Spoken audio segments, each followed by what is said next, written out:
Well, hello everybody, and welcome to my show. My name is Jason DaCosta, and this is Consistent Preterism. I'm the president of Consistent Preterism in Ardmore, Oklahoma, and it is just a pleasure to have you with me today, if you please.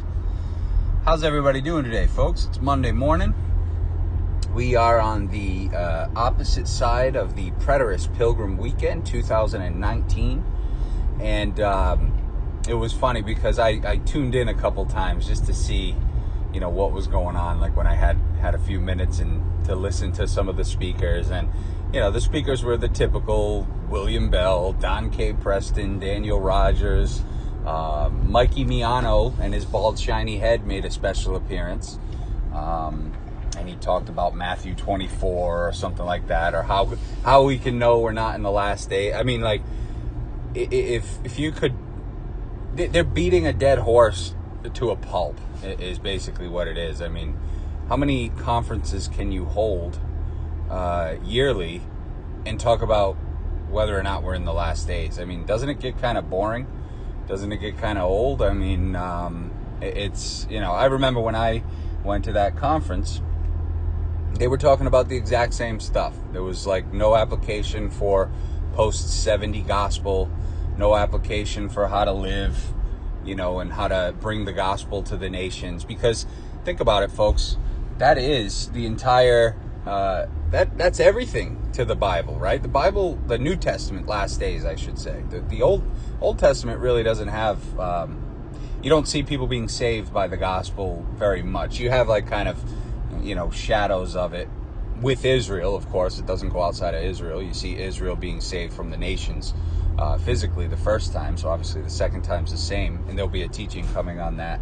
I believe tomorrow I'll share something on that one, but yeah, so you don't, you don't hear any of this gospel stuff from these inconsistent full prets, like how to take the gospel to the nations. You don't see them doing it either. I mean, when's the last time you saw a full preterist preaching the gospel? What's his name? Bill Fitton. Bill Fitton was the only guy that I ever knew who was a full preterist who would stand out on the corner with a megaphone saying, "Jesus already returned! Jesus already returned!" And, obviously he didn't get much action, and people probably looked at him like, what the heck is this dude talking about? But yeah, so there's no gospel commission, there's no urgency in the inconsistent full pret community, and there's really no gospel urgency in the inconsistent full pret, in the futurist community either. And it just speaks volumes, doesn't it? I mean, their actions prove that IO is correct. So yeah, the Preterist Pilgrim Weekend 2019 was a doozy. There was who knows how many people, but yeah, it was kind of funny. Anyways, let's see, what else can I share with you? I have some things to talk about today. Yesterday I was able to finally go back to church with my lovely fiance. It was our first time in, probably like 9 or 10 weeks, because she had some trips, and obviously when she's away, I sure as heck don't go alone. And then when we're home, sometimes she doesn't feel like going, and I'm like all over that, like, oh yeah, let's just stay home.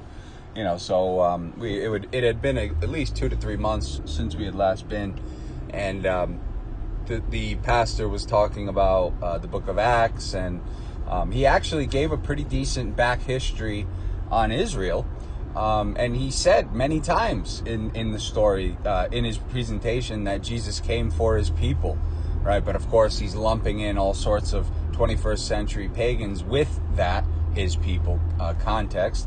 But, like he says things that condemn his teaching without realizing. And the funny thing is that at one point in the teaching, he literally said that Jesus said he came for the whole world. Jesus said he came for everybody.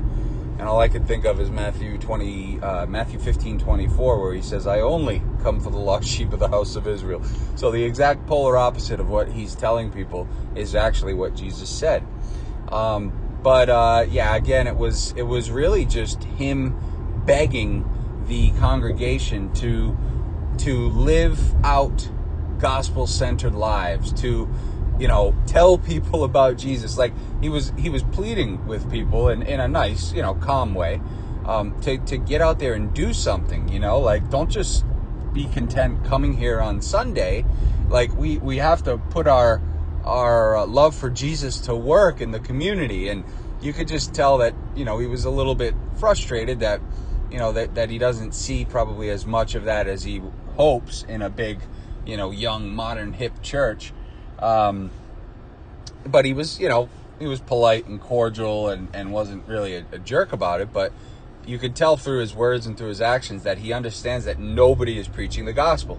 And so he's like begging people. And then he's giving a talk about Acts where the Holy Spirit is performing all these miracles to confirm what the apostles were telling the people. And I'm just sitting there like scratching my head like, is this guy not realizing that that stuff doesn't happen today? And there's good reason why, because the mission was fulfilled according to the story by the coming, which was the destruction of the temple and the end of the age. No? Okay, cool. But, so yeah, that was kind of funny. But they are doing a back to school, you donate all your stuff and backpacks and book bags and pencils and and what they're doing is they're going to get together outside of like some school here, and they're going to give out school supplies to people who need them. And that's kind of like a gospel outreach, right? So, you guys all remember in the book of Acts when the apostles gave out book bags and pencils and calculators, right? And used that to kind of, gently, introduce Jesus, not too offensively. You remember that, right?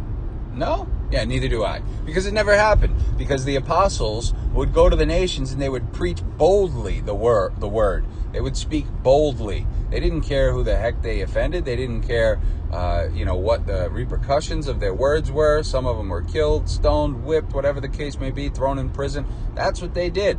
But they did it because they had the Helper, the Holy Spirit, according to the story anyway, who gave them power, who did mighty signs and works among them, and who confirmed the things they did. And imagine having this superpower. Basically, you're a superhero, is what you are. I mean, if you think about it, these were superheroes, Marvel superheroes who were walking around with unbelievable powers to raise the dead and heal things and all these things and cast out demons. And so they're walking around and they're powerful, right? Now, I don't know about you, if I had those types of powers, I'd be walking around here like I was Superman. I'd be healing everybody, talking to everybody. Oh, you don't love Jesus? Let me tell you about him, But we don't have that. And it's just kind of funny how they make that little pencil giveaway there, their opportunity to reach people for Christ. And it's just so unbiblical, right? I mean, if you can't just go out and start preaching the word boldly like the apostles did, then what the heck is going on? You have to give away pencils and book bags in order to find an opening? Dumb, okay? But yeah, enough about church. It was just kind of funny, full of contradictions, and everybody's amening and all about it. And I'm just thinking to myself, gosh, man, like people live in such confusion, and probably the majority of the people in there hadn't opened up their Bibles since the last Sunday, and they read the snippet that the pastor tells them while they're there, and that's it, and they're not really doing any kind of logical, deep thinking or research or study, I should say. They're just kind of going through the motions and taking that narcissistic approach to the scriptures where it's all about them. And it's really a kind of a chaotic way of doing things. But yeah, enough about that. Anyways, on to YouTube. I roasted Joe Dirt last week. That went very well. He was kind of like buried. According to him, he's no longer doing videos. He's going to focus on writing his book. So, yeah, folks, stay tuned for that book. You heard, based upon the clarity and the consistency of Joe's arguments, I believe that book should be a real New York Times bestseller.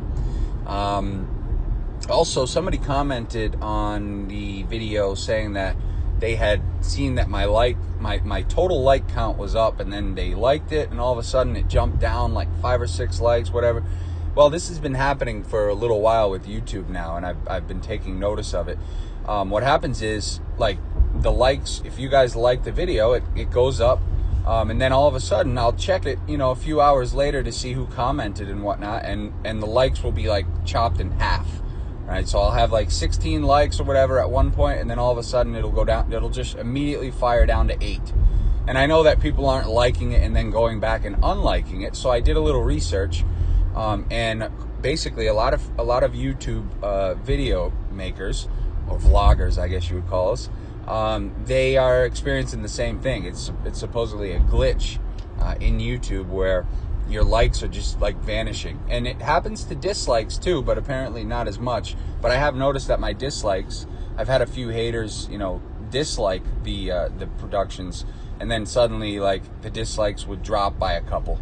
So I'm totally sure people aren't pressing the thumbs down and then having a change of heart and coming back to the video and taking that off, and now they like it, right? So something's going on, but who knows, right? The funny thing is if I go into my video manager, which is like your settings when you make your videos, you can actually see like the real amount of likes. So the real tally is still the same, and it's usually 20 to 30 people hit the like button, somewhere in that range.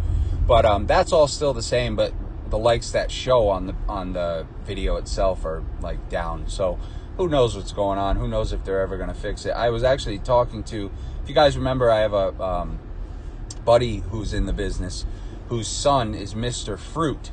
And Mr. Fruit on YouTube has, well, last I checked, he was at like 1.6 million subscribers.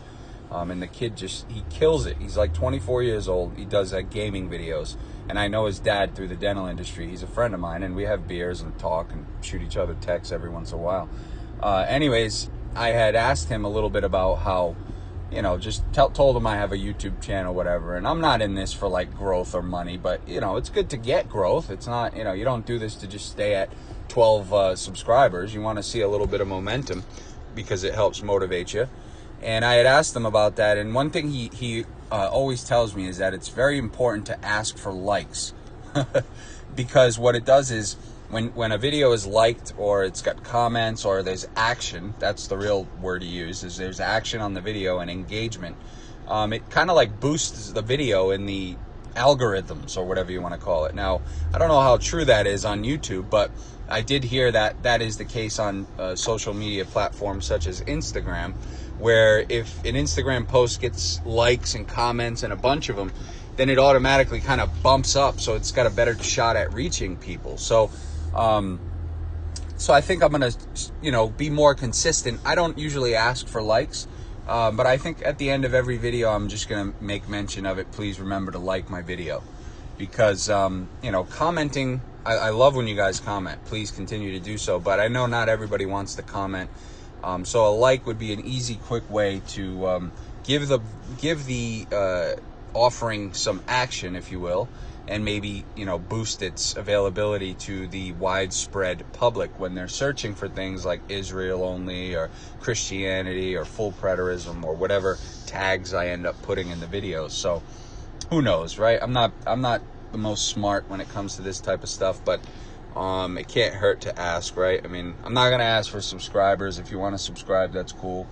But, I will try to remind you to hit the like button, because I know, me personally, like when I watch a video on YouTube and I like it, I don't even think about giving it a thumbs up at the end, when I probably should, because it helps the creator. So I'll ask for that at the end, and I'd appreciate if those of you who like my stuff and who are in support of it and who want it to continue, if you could just give it a thumbs up, a quick thumbs up at the end, that would be helpful. But yeah, what are we going to talk about today? Yeah, that's right. We were going to talk about the curse. Now, most people think that the curse is on all humanity, right? Most traditional Christians think the curse is universal on all humanity. And we know that that's not true, right, from the words of Paul, right, in Galatians 3. He says, as many as are of the works of the law are under the curse. Cursed is everyone who does not continue to do all things which are written in the book of law. So, obviously, we know that the curse was tied to the law, which I've been saying for a long time, back from Adam. Now, whatever Adam represents, whether he was literally the first patriarch in Israel's history, that was given the law. That's possible. Or whether he was just kind of like a symbolic representation of Israel in the Garden of Eden. We know that symbolism and that terminology is used many times for Jerusalem and for the promised land that was lush like a garden and everything. So it's very possible that that's all symbolism as well for Israel, and Adam actually represents Israel in some way. But the thing that I wanted to call attention to today is that the idea of like all humanity being cursed and separated from God just really kind of won't work, because let's just take the traditional route and say that at Adam, all humanity was cursed and separated from God, right? Every single person for all history would be now separated and cursed from God, right? Well, then how the heck is Israel in covenant with God, right? I mean, if all humanity is separated from God and they're all cursed and they all need, this Savior to come for them, then how does God end up so close and in covenant with this people called Israel? I mean, it doesn't make any sense, right? I mean, I thought all people were separated from God and were cut off from God, but yet we see Israel in covenant, God loving them, choosing them out of all the peoples of the world, right? So the idea of this separation between God and man universally just doesn't work on the basis of Israel alone. Because is Israel part of all humanity? Yeah, of course they are. Well, was Israel separated from God? No, of course they weren't. They were in covenant with God. They were very close to God. God always protected them, provided for them. I mean, if that's separation, folks, then I don't know what the heck we're doing, because that's not separation. That's union. That's covenant relationship. That's fellowship, and Israel always had it. So mankind as a whole was not separated from God and was not cursed from God, okay? The true story shows that a small chosen people, a group of people, a covenant people, was actually very close to God and was in covenant with Him. So on that basis alone, the idea of universal separation is totally, utterly destroyed. But the other thing that I don't think people are really taking into consideration is this idea of redemption, which is buying back, right? When you buy back something. Well, Jesus obviously gave His blood, shed His blood to buy back something. Well, what was He buying back? Well, the story doesn't show anybody else in relationship or in covenant with God except for the Israelites. The covenant people, covenant Israel. So it doesn't make any sense for God to be buying back anybody other than them, because He never had a relationship biblically, according to the confines and details of the story. He never had a relationship with anybody else.